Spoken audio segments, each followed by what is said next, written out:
their skills are valued enough in the industry to be able to do that.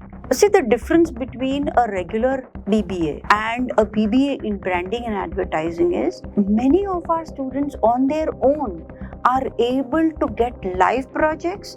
We say that we offer T-shaped learning. T as in deep in branding and broad overview of business. And this particular program provides resources or workshops to the students to actually enhance their communication, because I think communication is a very integral part when we are looking at branding and advertising. Absolutely. Communication, and besides communication, creativity is extremely critical.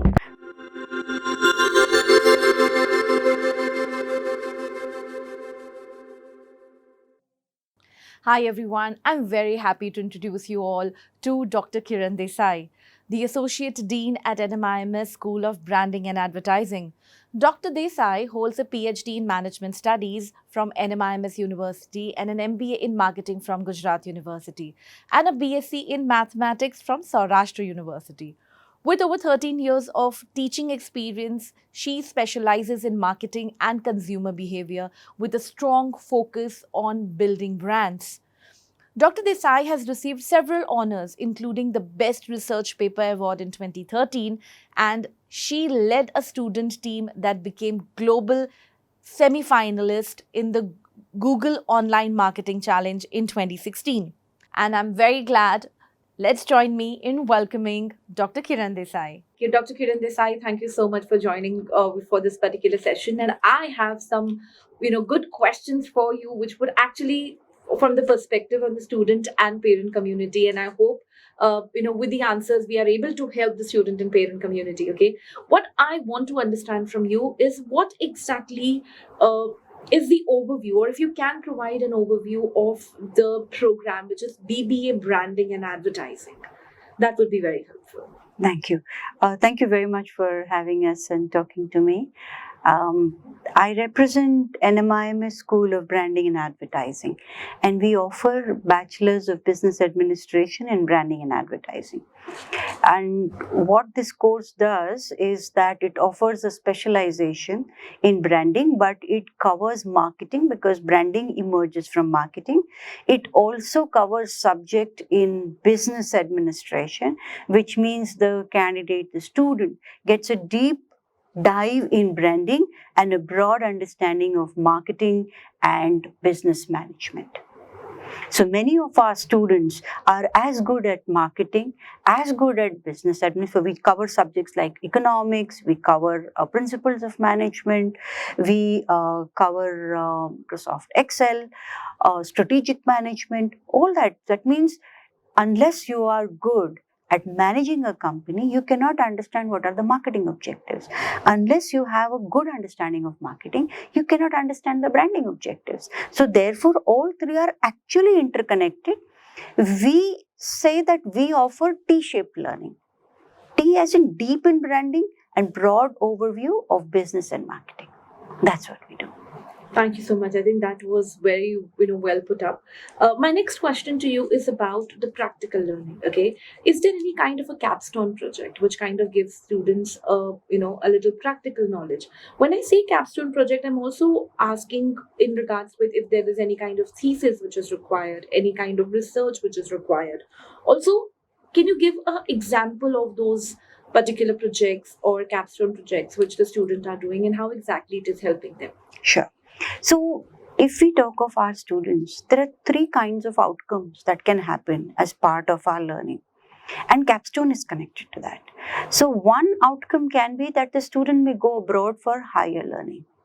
In that case, a research project, which is as in a studious research project, scientifically done, is very useful for getting admissions abroad. Second kind of outcome can be the student is looking for some higher learning in India. They also prefer, but they are okay with case study based learning as well. Third outcome can be actually doing work in the industry for about say 18 months, 2 years, and then going for postgraduate studies. So accordingly, our capstone is also designed where a student can pick up any of these three options, which means the student can either do a survey a market survey, and that can be the basis of their capstone, and their thesis can be around a market research, or they can do a literature search. That is, what is the various theories, and that helps for students who are going abroad for learning, because that is highly valued. Third can be to do a case study where they pick up a particular brand and do a deep dive exercise onto how exactly is it panning out. How did the brand come about? What were the marketing objectives? What are the company's unique market situation? What is the company's strength? And then building it into a narrative, which means that the student, if he's doing a case study based capstone, he is not only learning about business, marketing, branding, but he's also learning the skill of writing, of actually organizing their thoughts and presenting it in a coherent manner. So this capstone, these options are given to students. They can do any of these three, all three of them. So some of my students, for example, they went abroad. Okay, they preferred the literature search. The literature search where they actually looked at 50 different papers and then they did a literature review on that. That review was featured in NMIMS research-based learning symposium. The research was good enough to be featuring there along with other MBA colleges. So on the other hand, there is a student who did case-based study. And this case-based study student, later on he participated in an international competition and he won it. And he will now be going to Las Vegas. He was a third year student. Capstone usually comes in the third year. So at the end, that means the student has learned all the subjects and then they do the capstone. So the capstone was good. The case study based capstone was good enough for him to participate in an international competition. That's how it is. Okay, that's something which is very helpful. Now, are there any service learning opportunities or community-based projects integrated into the curriculum? Yes. So these days, all subjects and all courses are extremely focused on, being environment and social governance and cause-based. All that is become very important. Besides that, our students, after they finish the first year, they go for NGO-based internships. After they do the second year, they do market internships with actual companies. So they are supposed to deal with all this kind of experiences and bring them to the classroom. There is an evaluation that happens.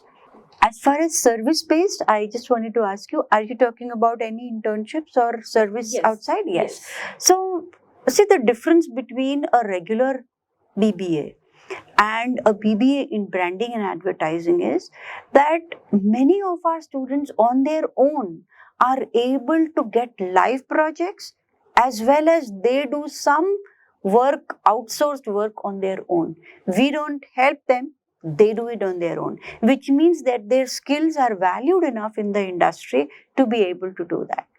Our third year batch, their timings are from morning till afternoon. After the afternoon, many of them go to work for a company from 1 o'clock onwards. Because if we delay anything in the class, they tell me that don't delay my company, I have to go to work for my company. So you can imagine that the student has not yet finished PBA, but the course is valued enough for them to land a job. That is the kind of demand, because it's a practical aspect to BBA. That is why it is valued. Absolutely makes sense. Okay. We are also, at this age, we are looking at student being very well updated in terms of, if you look at skills like the leadership skills and the communication skills. What my question to you was, is this particular program provide resources or workshops to the students to actually enhance their communication? Because I think communication is a very integral part when we are looking at branding and advertising. Absolutely. Okay, communication, or be it leadership skills. Yes. Okay, so what exactly are the extra let's say workshops or projects or anything else which is provided by the school to make sure the students are updated with that? So first of all, each course, each subject, which means that if you are talking about 16 subjects in a year, in the 3 years, 48 subjects, each of this subject ends with a project, term end project. And that term end project has to be presented. where each student has to speak. So first is that they get corrected at that level. Besides that, we have master classes. For example, the students have just gone, currently the students will be going through a master class on how to put up their profile on LinkedIn. And for there, we have a LinkedIn person who actually gives workshops to senior professionals. That person not only takes the class, but he's going to teach the students. We have communication skills as a subject, where usually we bring in some industry person. So as you very rightly said, communication, and besides communication, creativity is extremely critical. Today, creativity is critical to everybody. For us, it's like necessary, it's not optional. So we take a lot of effort to see to it that the student has creativity skills, critical thinking skills, because they have to be innovative. They cannot afford to be, so you cannot make a great brand if you are going to be the run of the mill thought. So which means ability to break through the clutter and to shine on the basis of your own innovative idea is very critical. And that is why I say that while our course does offer education, it is more that it transforms personalities. So many of our students, they come as an introvert, but they don't go out as an introvert because they have to do so many branding ideas. Our course requires them to make a film. So typically a student who would have passed through this course would have made at least 2 films on their own. Now, you cannot have a film without creativity skills, without communication skills, without emoting skills, without editing skills. So for all of that, they have to work out of their comfort zone. Mhm. Only then can they produce it. And that is why many of our students, when they just now we had the convocation, many of them said that we came as very different people and we are going out as very different people. That definitely makes sense. Now, I think this is something which a lot of students kind of contemplate when they are applying for NMIMS as a university and when they're looking at what particular program they should be opting for. So, my question to you is, who should opt for this course? First of all, while there are 2 aspects to it. One is what is the entry criteria, right? So we do take students who are non-math background and students who have maths background. Both are welcome in our Okay. course because our course has opportunities for both the types.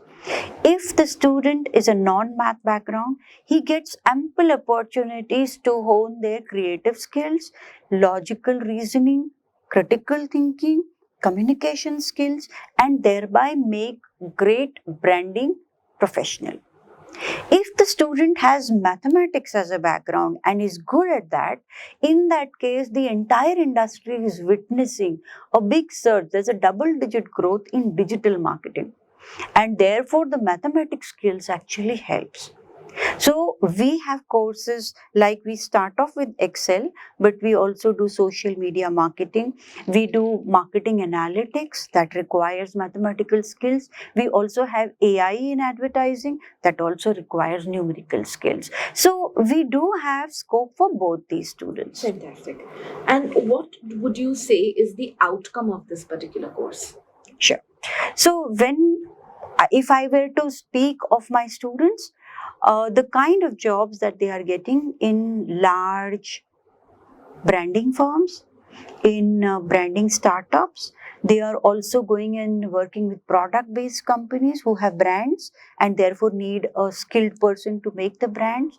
They are getting into sales and distribution jobs. Some of them are also getting into consulting because they are good at the critical thinking, logical reasoning. They've made reports like that. So that is the kind of Okay, that's opportunity. the outcome of the That's program. Fantastic. And what kind of support is provided to the students and the post graduation options if a student is ideally doing a graduation in BBA branding and advertising? So first of all, our college itself offers a PGP, postgraduate program in marketing, communication and digital media. So we do offer that. So one of our students, because it's a competitive exam, he has secured admission in NMIMS MBA he cracked it, but it's up to the student. Other students actually go to other IIM colleges and they try to get admission. Okay. Some of our students go abroad and they get admission. One of the postgraduate option is MICA, Right. because we are also about branding, but we are graduates. MICA is about postgraduate. It's not digital, but it is strategic communication. Right. So that option is also available and students have taken that. Besides that, we signed an MOU with the New York Film Academy. So we have arrangements where the students can go for either a 4-week or a 6-week simple training program, some skilling, or they can do their masters there. Okay. Which means they can do 2 years with us, and the 3rd year they can go to NIFA and they can do that. So that means they will get a dual degree. So we've just recently signed the MOU. That is why it is not showing on our website. On our website, we have progression agreements with the UK-based universities, with Australia-based universities, and with US-based universities. Lovely. So a lot of information is available on the website, and the student can go and get. Even the NIFA will come in the website shortly. Fantastic. That would be very good. And thank you so much for sharing this information with us, Dr. Kiran Desai. It definitely would help a lot of students and parents. I just wanted to add one thing. Sure, go ahead. If a student wants to know more about our course or about the student life, then we, like you very rightly said, what extra skills do you teach? So one of our teaching method is, most of the subjects are taught in the class and then there is an out of class activity. Okay. So there are 12 clubs and the student must participate in some of the other clubs so that they have a holistic development.